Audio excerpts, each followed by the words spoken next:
Hello दोस्तों, नमस्कार। मैं अपने यूट्यूब चैनल में आप सभी का स्वागत करती हूं। ज्योतिया गीत अच्छा लगेगा तो लाइक कीजिएगा, नए मेरे चैनल पर तो सब्सक्राइब कीजिएगा और कमेंट में बताइएगा कैसा लगा मेरा गीत।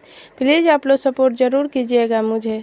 उरी उरी चिल्हो सासु छपरिया बैठस भोरे के पहरिया बैठस भोरे के पहरिया बैठस हो।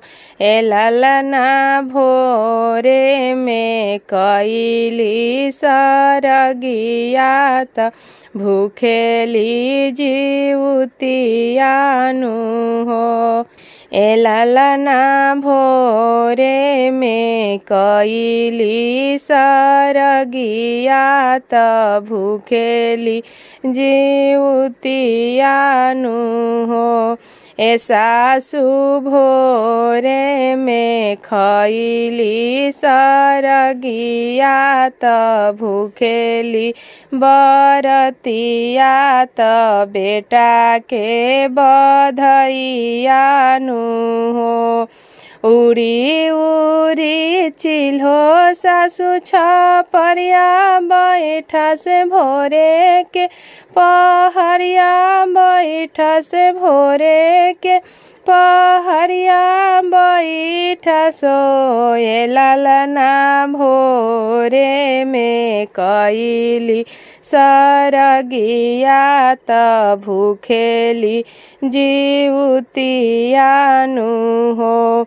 ए सासु भोरे में खैली सरगिया त भूखेली बरतिया त बेटा के बधैयानु हो। भोरे भीनु सरवा सासुजी जगावेली सुना मोरो बहुआ त सुना मोरे बहुआनु हो। ए बहुआ खाइल ना भोर के सरगिया जितवाहन के चरण पूजिहा बेटा के बधैहा भूखिया हो।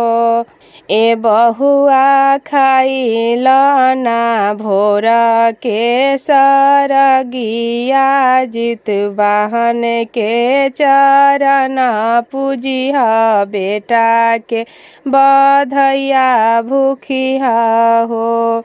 एतना बचन बहुआ सुनेली सुनाही न पावेली सुनाही न पावेली हो। सासु हमू भूखबो जुतिया बरतिया त बेटा के बधैयानु हो। ए आमाजी हमू भूखब जुतिया बरतिया त बेटा के बधैयानु हो। कहवा में सासु स्नान करब कहवा पूजा पाठ करब कहवा में पूजा पाठ करब हो। ए सासु हमरो के लेली चली संघावा त गंगाया स्नानवानु हो। ए सासु हमरो के लेले चली संघावा त गंगा आसनवानु हो। धीरे धरा ए बहुआ धीरे धरायउरु गंभीरे धरा हो। ए बहुआ अभी बारू नया नोहर कनिया त गंगा जी के तीरे जानी जइहा हो। ए बहुआ अभी बारू नया नोहर कनिया त गंगा तीरे जनी जइहा हो। घर ही में तू नहाइहा त गंगा तीर जनी जइहा हो। ए बहुआ अभी बारू नया नोहर कनिया त घर ही पूजन करिहा हो। घूंघट में ये सासु जाइब घूंघटवे में आइब घूंघटवे में आइब नु हो। सासू जी घूंघटे में गंगा जी नहाइब जुतिया पूजा करबनु हो। सासू घूंघटे में गंगा नहाइब जुतिया पूजा करबनु हो। तुहु ए बहुआ नहीं मनबू हमरी संगवा चली चला गंगा घाट चली चल हो।